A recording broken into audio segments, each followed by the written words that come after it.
O programa a seguir foi aprovado e liberado pela censura espiritual para exibição neste horário. Censura livre. Entremos então no momento da palavra, na reunião do cordão. E agora, momento da palavra, na reunião do cordão. Tema de hoje: como suportar as provações. Evangelho de João, capítulo 16, verso 33, Jesus falando: eu disse essas coisas para que em mim vocês tenham paz. Neste mundo vocês terão aflições. Contudo, tenham bom ânimo. Eu venci o mundo. É importante a gente lembrar que apesar das dificuldades, apesar das provações, das privações, das muitas calamidades, como a pregação da semana passada que eu fiz, temos um Deus todo-poderoso que venceu tudo isso, para que através dele nós também venhamos a vencer. Especialmente nos relacionamentos, seja na família, no trabalho. Eu me inspirei conversando com alguns poucos irmãos com quem a gente tem mais intimidade, mais comunhão, e a gente tem percebido essas provações de maneira acentuada nesta última hora, nesses últimos tempos. E isso é uma coisa que realmente não é de a gente se admirar, porque Deus falou que assim seria nos últimos dias. Mas há pessoas que não conseguem entender, por isso que a gente tem que levar a palavra, para que através dela essas pessoas se reconheçam nas suas aflições e sejam pacificadas pelo Espírito Santo através da própria palavra. Como Paulo fala em Colossenses 3, de 13 e 14, suportem-se uns aos outros e perdoem as queixas que tiverem uns contra os outros. Porque se vocês não entenderem, irmãos, que a nossa luta não é contra sangue nem carne, é contra principado e potestade, o inimigo vai usar pessoas no nosso meio, na nossa vida, seja na família, nas nossas relações, relacionamentos, para nos afligir, para nos oprimir, para criar circunstâncias e impedimentos para que a gente continue avançando. Isso muitas vezes faz uma tempestade num copo d'água virar um tsunami, virar um ciclone, quando na verdade é tudo de fundo espiritual. E Deus quer falar que essa noite é acerca dessas coisas. Como o salmista no Salmo 11, verso 5, o Senhor prova o justo, Ele examina os que lhe obedecem e também aqueles que são maus, com todo o coração, pois Deus ele detesta os que gostam de praticar violências. É provável que esse salmo aqui tenha sido escrito pelo Davi, quando ele estava em conflito com Saul, primeiro rei de Israel. E ele é um salmista que, a maioria dos salmos escritos por ele estava trazendo uma reflexão, ciente de que Deus estava contemplando bons e maus. E é isso que nos pacifica, que nós não estamos indiferentes aos olhos do Senhor, e os maus não estão incólumes a tudo aquilo que eles fazem. Eles serão julgados pela sua própria maldade, irmãos. Então, descansemos no Senhor e sigamos a nossa vida enfrentando as provações para que nós compreendamos o propósito de Deus permitir que nós sejamos acometidos por elas. Veja o que Tiago fala, o irmão de Jesus, no capítulo 1, versos de 2 a 4. Meus irmãos, considerem motivo de grande alegria o fato de passarem por diversas provações, pois vocês sabem que a prova da sua fé produz perseverança, e a perseverança deve ter a ação completa, a fim de que vocês sejam maduros e íntegros, sem que falte a vocês coisa alguma. Interessante nós examinarmos as Escrituras e entendermos que essa carta de Tiago eram cartas circulares, ao invés de cartas direcionadas a determinadas igrejas, como Paulo direcionava suas cartas ao povo de Corinto, à igreja de Roma. Aqui não, era uma carta que circulava em todas as igrejas, e meditando nessa palavra, eu entendia quando o Tiago fala, ele fala com o povo de Deus, independente da denominação ou da crença, da fé cristã que você professe. Essa alegria tem que estar intrínseca na tua alma, para que você possa verdadeiramente entender que nós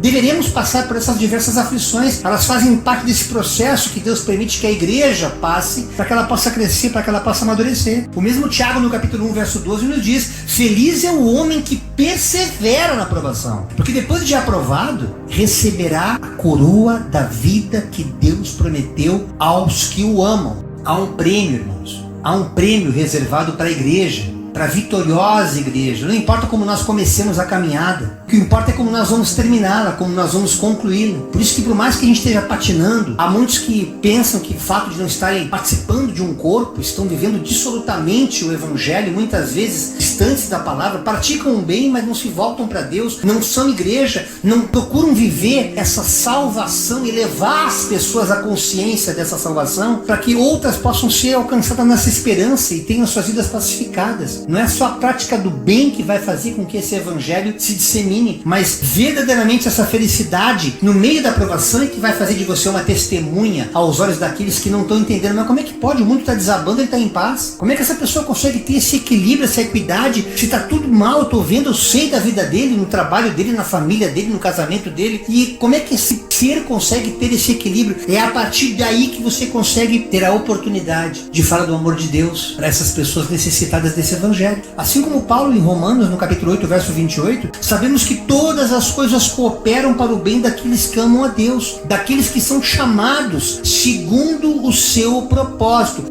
Há um propósito em cada chamado, para cada objetivo que Deus quer de cada um de nós nessa terra. Ainda que num primeiro momento nós não compreendamos, seja na vocação, ou seja na parte relacional, na tua família, no teu trabalho, no ciclo de pessoas com os quais você convive, especialmente também na igreja como corpo, a tua função como membro. Tudo tem um propósito, e é evidente que nesse propósito, para que você seja moldado e aperfeiçoado dentro do projeto que Deus tem para você, Ele vai usar em teu favor a aprovação. Como professores, nós temos aqui 2 professoras hoje aqui na reunião, que submetem alunos a provas, para que uma vez aprovados, elas possam desfrutar de um ensinamento maior, de algo maior que está oculto para o próximo ano, para a próxima série, e assim a vida no mundo espiritual também, amados irmãos. Se vocês não entenderem que as provações têm por propósito não destruir a tua natureza, não te oprimir, ou como muitos pensam que Deus os esqueceu, que Deus os abandonou, quando na verdade, uma vez suportando tudo isso que nós somos sujeitos pelas intempéries da vida, a partir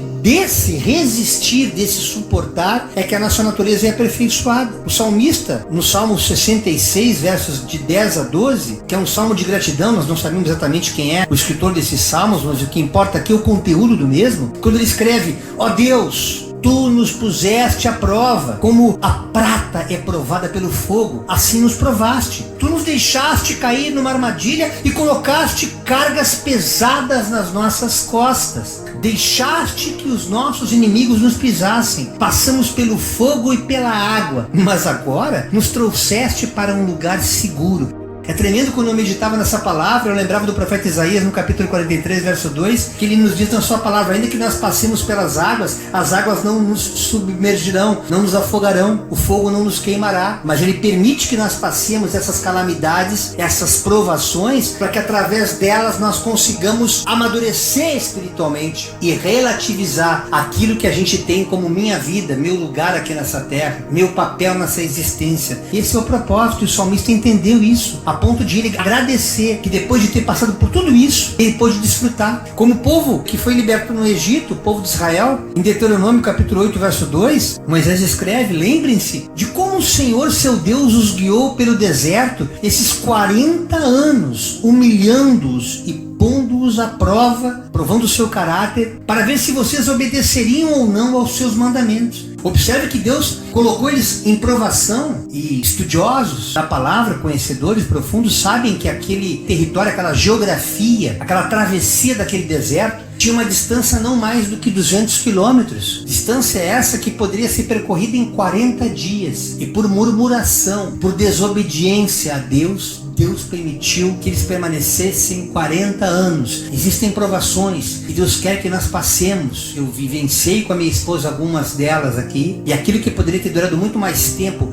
ao perseverar em obediência a Deus, tudo foi abreviado, como a aposentadoria dela, que talvez levasse alguns anos a mais, mas devido à resiliência, à resignação a esse Deus, Deus a surpreendeu, irmãos, como tem surpreendido a cada um de nós do cordão. Quando nós nos submetemos a Deus em obediência àquilo que Ele nos tem por mandamento, não de forma de querer oprimir a sua igreja, mas de querer que nós nos submetamos à lei do amor, para que através deste amor, uma vez aperfeiçoados, nós possamos ser testemunhas para outros tantos que não entenderam ainda o que é esse mistério. Ao nos colocar em obediência, Deus, agradando-se, Ele vai abreviando essas aflições, essas provações, e vai nos aprovando, passando-nos para outros estágios, porque Ele quer mais de nós. Ele quer que nós sejamos instrumentos, ferramentas, para que nós possamos ir levar esse evangelho. Mas se nós não compreendermos isso, a gente continua andando em círculo. Há pessoas que não saem das suas provas, vive em ciclos viciosos, tentando explicar ou justificar porque a sociedade é assim, porque tal lugar é assim, porque tal gestão política é assim, preso às coisas desse tempo, quando nós, enquanto igreja, estamos acima de tudo isso, irmãos. Como cidadãos, obviamente, somos submetidos a regras, a leis, a obediência, a autoridades, tudo bem, mas como cidadãos do céu, nesta terra, Deus nos prometeu através da sua palavra que Ele fará a diferença entre aqueles que o servem e daqueles que apenas creem sem servi-lo. E servir a Deus aqui não é uma instituição. O servir a Deus aqui não é de maneira ministerial, no sentido eclesiástico, mas de fazer o bem ao próximo, dando pão a quem tem fome, dando água a quem tem sede, amando o próximo como Jesus nos amou e nos ama. É nesse sentido que Deus quer que nós nos relacionemos com o próximo, para que através deste amor, como igreja, as provações sejam abreviadas. E ao invés de ficar 40 anos, em 40 dias, você poderia desfrutar desse milagre. É claro que nessa aflição, nessa provação que se estende mais, obviamente você viverá mais milagres, você terá mais experiências com Deus. Eu lembro da minha conversão no começo, irmãos, a resistência que eu tive nos primeiros dias de entender esse processo, quantos milagres eu vivi, porque Deus tinha pressa, Ele não queria que eu ficasse mais 40 anos, porque foi depois dos meus 40 anos que caiu a minha ficha. Foi depois de 40 anos de vida que eu tive esse encontro com Deus no dia 12 de outubro de 2005, ali em São Paulo, porque eu entendi que Deus não queria que eu ficasse mais 40 anos, até porque eu não sei se eu vou viver tudo isso. Os dias são maus. Deus está abreviando, Ele está voltando para buscar uma igreja sadia, uma igreja santa. E é necessário que nesse processo nós nos separemos para poder fazer essa diferença e poder levar essa revelação para aqueles que ainda não entenderam esse mistério, para aqueles que ainda estão vendo porque estão presos às provações desse tempo, não entendendo que a provação é uma distração que Deus dá para que nós nos voltemos para Ele. Mas as pessoas não querem entender que elas estão totalmente mergulhadas numa fé emocional e não numa fé racional, que é o que Deus espera de cada um de nós. Veja que o escritor aos Hebreus escreve no capítulo 3, versos de 7 a 9. Por tudo isso, o Espírito Santo diz: hoje, se ouvirem a sua voz, não endureçam o coração como aquele povo de Israel fez na rebelião. Por isso que vocês passaram por ter ficado no deserto preso durante 40 anos. É por isso que o Espírito Santo está dizendo: se hoje ouvir a voz de Deus, não façam que nem eles. Aquele povo que me pôs à prova no deserto, não sejam como eles, como seus antepassados que me tentaram e me puseram à prova, apesar de terem visto meus feitos durante 40 anos. Há pessoas que estão vivendo milagres, há pessoas que estão sendo curadas, estão sendo transformadas, estão sendo renovadas, mas começam a colocar todos esses milagres numa categoria de normalidade, de naturalidade, não entendendo que é o sobrenatural de Deus. A falta de gratidão e de alegria, essa alegria espiritual que faz com que nós não murmuremos, mas nos resignemos às provações, é o que nos catapulta para uma dimensão de consciência muito maior do que a circunstância. Você deixa o louco com a sua loucura, você não entra na loucura dele, você apenas assiste. E eu sei que a palavra que eu prego para quem está me ouvindo e prego para mim também. Há muitos momentos que a gente é realmente envolvido, irmãos, por opressão familiar, por pessoas que são difíceis de relacionamento, na família especialmente, porque ainda não tiveram esse entendimento, essa compreensão do que é esse amor. São diálogos impossíveis, são pessoas que parecem que têm um déficit de atenção, que você fala e ela não assimila. Isso é a cegueira espiritual, porque o príncipe desse século cegou a compreensão, cegou o entendimento, para que as pessoas realmente não se relacionem de forma espiritual, para que elas possam superar essas provações. E uma vez aprovadas, elas possam desfrutar o melhor dessa terra, mas não conseguem entender, porque elas estão cauterizadas. E o escritor Hebreus chama a atenção para que não aconteça a mesma coisa com essa geração nova, com esse sacerdócio eleito que é a igreja do Senhor. Veja que o apóstolo Pedro, na sua primeira carta, no capítulo 1, versos de 4 a 7, nos escreve, esse texto é maravilhoso. Assim, esperamos possuir as ricas bênçãos que Deus guarda para o seu povo, o povo de Deus, que é a igreja. Ele as guarda no céu, onde elas não perdem o valor e não podem se estragar, são incorruptíveis, não podem ser destruídas. Essas bênçãos são para vocês que, por meio da fé, são guardados pelo poder de Deus, para a salvação que está pronta para ser revelada no fim dos tempos. Estamos nesse tempo. Alegrem-se por isso, se bem que agora é possível que vocês fiquem tristes por algum tempo por causa dos muitos tipos de provações que vocês estão sofrendo no trabalho, na família, tudo junto. Parece que o mundo está desabando, pastor, mas é assim. Essas provações são para mostrar que a fé que vocês têm é verdadeira. Deus está nos provando, irmãos. Pois até o ouro que pode ser destruído é provado pelo fogo. Da mesma maneira, a fé que vocês têm, que vale muito mais do que o ouro, precisa ser provada para que continue firme, para que você continue firme.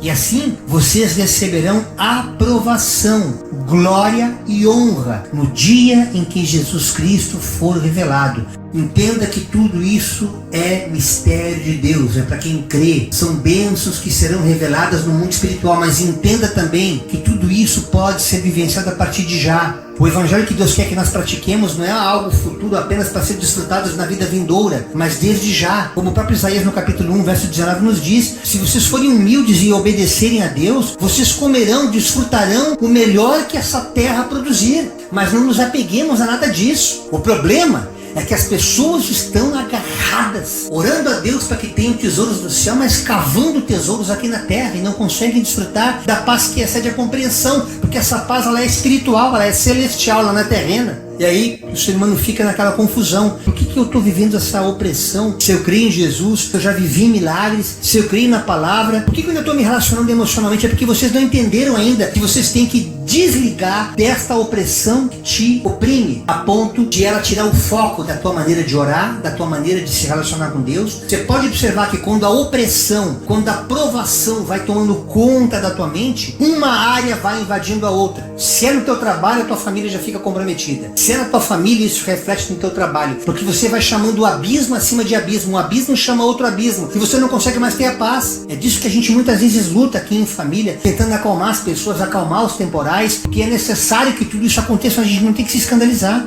O mesmo Pedro, na primeira carta, no capítulo 4, agora de 12 a 14, nos diz: amados, não se surpreendam com as provações de fogo ardente pelas quais vocês estão passando, como se algo estranho lhes estivesse acontecendo. Eu estou falando a palavra que vai acontecer. Por que vocês estão assustados? Vocês não têm que se assustar, pelo contrário. Alegrem-se muito, pois essas provações os tornam participantes dos sofrimentos de Cristo, a fim de que vocês tenham uma maravilhosa alegria de ver a sua glória quando ela for revelada. E essa revelação já está acontecendo. Se vocês forem insultados por causa do nome de Cristo, abençoados serão, pois o glorioso Espírito de Deus repousa sobre vocês. Pastor, eu falo de Jesus, a família tira a onda da minha cara, pastor. Glória a Deus por isso. Mas eu não posso mais falar que eles não dão nem ouvido, estudando que eu tô fanático, eu tô ficando doido. Glória a Deus. Aleluia. Louvado seja o Senhor. Tá tudo certo. O que tá errado? O que vocês estão se surpreendendo? Se a própria palavra está falando, amados, não se surpreendam com as provações de fogo, porque assim como o ouro é provado no cadinho de barro para ser purificado, assim cada um de nós, que é muito mais precioso, preciosa aos olhos do Senhor, Deus não vai deixar que nós passemos com impurezas, para que nós tenhamos obras a apresentar para Ele, não obras de palha, obras insignificantes, mas obras realmente como ouro provado no fogo, naquele dia, para que nós possamos verdadeiramente cumprir a carreira, combater um bom combate e fazer valer esse evangelho que nós estamos vivendo como prova prática, como testemunho vivo dessa verdade espiritual, que apesar de muitas vezes nos oprimir espiritualmente, ainda que nós não compreendamos, parece doideira, mas nós nos alegramos, porque a gente está entendendo, nossa, o calo está apertando, glória a Deus, eu estou na direção certa. É sinal que Deus está reservando algo melhor para mim. Você vai ser pacificado e pacificada quando menos esperar. Pode ter certeza disso. Veja que no Evangelho de Lucas, capítulo 8, de 11 a 15, Jesus estava ali se reunindo com uma multidão para contar uma parábola onde eles teriam uma visão, uma compreensão espiritual através dessa parábola, porque todos que o procuravam por interesse. Todos que buscavam a Deus eram pessoas que não tinham experiência com esse Deus, quanto menos com Jesus. O semeador saiu a semear, e quando semeava, uma parte da semente caiu ao pé do caminho, e vieram as aves e comeram-na. E outra parte caiu em pedregais, onde não havia terra bastante. E logo nasceu, porque não tinha terra funda. Mas vindo o sol, queimou-se e secou-se, porque não tinha raiz. E outra caiu entre espinhos, e os espinhos cresceram e sufocaram-na. E outra caiu em boa terra, e deu fruto. Um grão produziu 100, outro 60 e outro 30. Quem tem ouvidos para ouvir, ouça.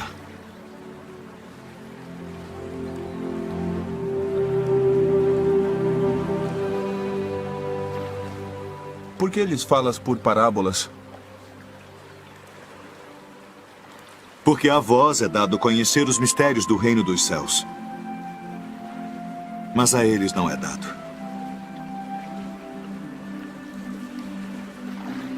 Porque aquele que tem se dará e terá em abundância. Mas aquele que não tem, até aquilo que tem, lhe será tirado. Por isso lhes falo por parábolas. Porque eles vendo não veem, e ouvindo não ouvem nem compreendem. E neles se cumpre a profecia de Isaías que diz: ouvindo ouvireis, mas não compreendereis. E vendo vereis, mas não percebereis.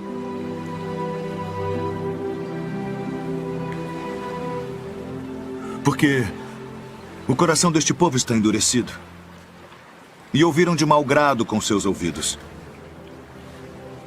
e fecharam seus olhos, para que não vejam com os olhos, e ouçam com os ouvidos, e compreendam com o coração, e se convertam. E eu os cure.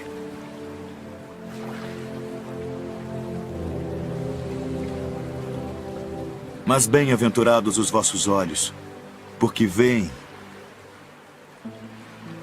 e os vossos ouvidos, porque ouvem. Porque em verdade vos digo que muitos profetas e justos desejaram ver o que vós vedes, e não ouviram. E ouvir o que vós ouvis e não o ouviram.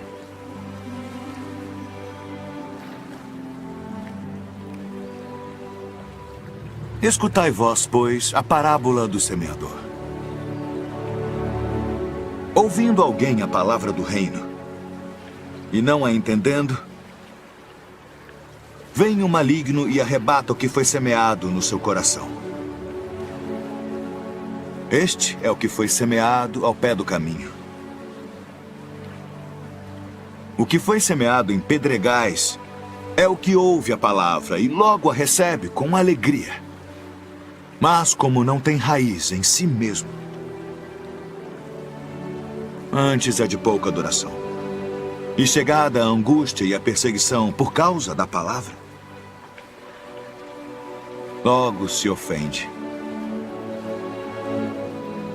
E o que foi semeado entre espinhos é o que ouve a palavra, mas os cuidados deste mundo e a sedução das riquezas sufocam a palavra e fica infrutífera. Mas o que foi semeado em boa terra é o que ouve e compreende a palavra, e dá fruto. E um produz 100, outro 60 e outro 30. Este é o significado da parábola. As sementes que caíram na beira do caminho representam todos aqueles que ouvem a mensagem, mas o diabo vem e a arranca do coração deles e os impede de crer e ser salvos. Por isso que eles ficam oprimidos nas suas provações, porque eles não conseguem entender que eles estão sendo provados, estão à beira do caminho. Jesus é o caminho. Se você está à beira do caminho, você não está com Jesus. Eu sou o caminho, a verdade e a vida. Ninguém vem ao Pai senão por mim. Se você for uma semente à beira do caminho, você não está no centro da minha vontade. Portanto, não tem como te abençoar, não tem como frutificar essa semente. As sementes no solo rochoso representam aqueles que ouvem a mensagem e a recebem com alegria. Uma vez, porém, que não têm raízes profundas, creem apenas por um tempo e depois desanimam quando enfrentam provações. São aqueles que muitas vezes nos procuram. Pastor, faz uma oração por mim que a situação está difícil, eu estou sem trabalho, preciso abrir uma porta de emprego. Aí Deus prospera. Não só abre uma porta de emprego, mas vira empresário. E daqui a pouquinho as coisas começam a oprimi-lo. Ele não reconhece que o mesmo Deus que fez aquele milagre lá atrás, que abriu aquela porta, pode continuar abençoando, mas ele vai sendo provado. Ele não entendeu que o fato de ele passar por esse estágio de agora ter um emprego, ou então aquele que tem a família restaurada, apesar de a família restaurada, haverá tribulações, haverá provações, privações que ele passará nessa família, para que novos estágios venham, para que ele possa continuar avançando. Ele não consegue entender. Ele é como uma semente no solo rochoso, não tem raiz profunda. Ele não consegue entender que assim como ele já vivenciou milagres, ele poderá continuar vivendo, mas ele não consegue, ele para, ele morre. Ele seca como uma semente germinada num solo pedregoso. E as que caíram entre os espinhos representam outros que ouvem a mensagem, mas logo ela é sufocada pelas preocupações, pelas riquezas e prazeres desta vida, de modo que nunca amadurecem. São aqueles crentes que só ouvem a mensagem quando quer. É aquela mensagem circunstancial. Pastor, eu tô com essa unha encravada aqui, pastor, ora pra mim. A unha desencravou, opa, já posso botar meu sapatinho, já posso passear, vou cuidar da minha vida, cada um com seus problemas. Aí ele se fecha naquele universo dele e ele vive aquela fé superficial. É aquele Pai Nosso que ele reza de vez em quando lembra. É aquela Bíblia que ele abre muitas vezes só no aplicativo, lê, mas não medita, não reflete. E continua tendo aquela fé rasa, sufocada pelas benesses dessa vida. Aquilo que Deus acrescentou para ele, num primeiro momento, como quando fruto de ele ter buscado Deus em primeiro lugar, como está lá em Mateus 6,33, me busca em primeiro lugar, que essas riquezas, esse conforto, até material que tu estás procurando, eu vou te acrescentar. Aí uma vez acrescentado, isso passa a ser o Deus dessas pessoas. E o Deus, que deveria continuar em primeiro lugar, passa de vez em quando ser acrescentado. E nessa inversão, as pessoas têm a sua fé sufocada como uma semente lançada em espinhos e não conseguem amadurecer. São infelizmente os nossos amados irmãozinhos, meninos e meninas na fé, que podem até conhecer alguns versículos, recitar de cor, mas não tem testemunho vivo. A palavra não está enraizada na sua alma, porque são superficiais. Deus fala aqui essa noite para alguns desses. Mas aquelas que caem em solo fértil, essas sementes representam aqueles que, com um coração bom e receptivo, ouvem a mensagem e a aceitam. E com paciência produzem uma grande colheita. Irmãos, é imprescindível nessa noite que cada um de nós nos examinemos a qual tipo de semente nós nos assemelhamos. Que tipo de solo nós estamos nos lançando para que venhamos frutificar no Evangelho? Porque essa semente aqui é a palavra de Deus. Onde é que nós nos encaixamos nisso? Como uma religião? Você é aquele tipo de semente que realmente só vê a palavra quando vai a um culto ou quando tem uma reunião, como essa do cordão? Ou diariamente você está regando através da leitura, através das boas obras, praticando esse Evangelho não como uma instrução apenas, mas como uma verdade de vida, porque aquilo já está enraizado como raízes profundas na tua alma. Examine-se nessa noite. Deus te oportuniza para que você possa se reconhecer nesse processo e entender a razão pela qual essas provações para alguns é um temporal e para outros é algo leve que vai passar, é algo que veio com um cisquinho que você tira, pode até como um espinhozinho incomodar no primeiro momento, mas daqui a pouquinho aquilo sai do teu caminho, você entende que foi mais uma oportunidade para você compreender o miserável homem e mulher que tu és sem a presença desse Deus. E nós seremos provados até o fim da nossa existência, para que nós nunca percamos essa referência, para que nós continuemos balizando a nossa existência no nosso Criador, porque sem mim nada podeis fazer, diz o Senhor. Veja o que o apóstolo Paulo fala na sua primeira carta, 1 Coríntios 10:13. As tentações, ou seja, as provações em sua vida, não são diferentes daquelas que outros enfrentaram.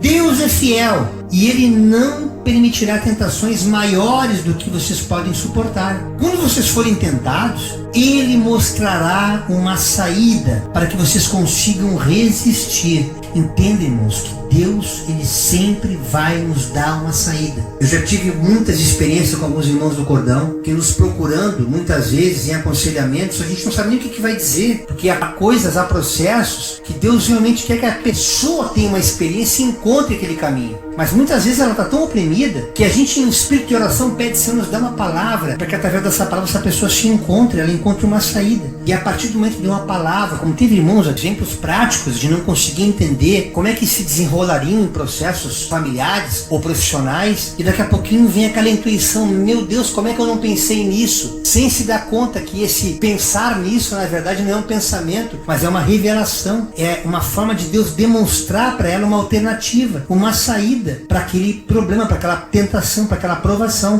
como Paulo fala aqui na sua carta. E é disso que Deus quer falar aqui essa noite, para que nós sejamos mais espirituais, irmãos, como um povo escolhido de Deus. E esse povo que Deus escolheu, como o apóstolo Pedro, na sua primeira carta no capítulo 1, de 4 a 8, fala: dessa forma, nós, desse povo escolhido, receberemos uma herança que é incorruptível, é uma herança pura, e que nunca perde o seu valor. Esta herança está guardada nos céus para vocês. Isso é promessa de Deus para a igreja. Deus não é homem para que minta, nem filho de homem para que se arrependa, irmãos. Aquilo que ele falou está falado, vai se cumprir, porque não cairá por terra nenhuma das suas promessas. Ela é para vocês, que pela fé são protegidos pelo poder de Deus, uma verdade. Essa herança é uma verdade. Ela não é uma ilusão, ela não é apenas uma ideia, não é uma fantasia para que nós nos pacifiquemos, nos conformemos com as provações que estamos vivendo aqui, não. A partir do momento que você crê que na existência vindoura essa herança será derramada sobre a tua vida, os problemas que você passa nessa existência de alguma forma serão superados, não importando a calamidade que você vai viver. Nós temos vivido aqui práticas, assistindo a testemunhos de pessoas que perderam absolutamente tudo, irmãos, em enchentes, e a gente vê naquela comunhão, naquela koinonia, naquele ajudar e estender ao próximo, as pessoas sendo pacificadas. Eu nunca pensei que eu fosse ser tratado assim. E as pessoas nem se lembram mais do que perderam. O senhor está faltando alguma coisa? Não, eu tenho roupa, eu estou tendo remédio. As pessoas vão tendo as suas necessidades novamente atendidas, e aquilo que perdeu passa a ser como se fosse realmente entulho, como Paulo fala, esquecendo das coisas velhas que passaram e olha para o futuro. Daqui a pouco essas pessoas já estão com suas casinhas de novo, sem compreender como é que Deus deu para cada uma delas, porque Deus é Deus de milagre. Ele quer mostrar que ele é possível realizar o impossível. Ele é o mesmo Deus de Lucas 1:37, mas a aprovação é necessária para que você valorize aquilo que tem, para que você aprenda a ser grato por tudo, seja na tribulação ou na bonança, para que você consiga entender que Deus quer que nós dependamos dele, e ao depender dele, ele tem prazer em derramar essas bênçãos, porque essas bênçãos maiores, as quais Deus vai permitir que nós desfrutemos como igreja, já está guardada no céu para cada um de nós, e existem tesouros escondidos lá também para essa existência. Ela é para vocês, que pela fé são protegidos pelo poder de Deus. Dessa maneira, vocês receberão essa bênção que está sendo revelada no fim dos tempos. Essa salvação será revelada no fim dos tempos. Isso já está acontecendo. Leiam atentamente este texto.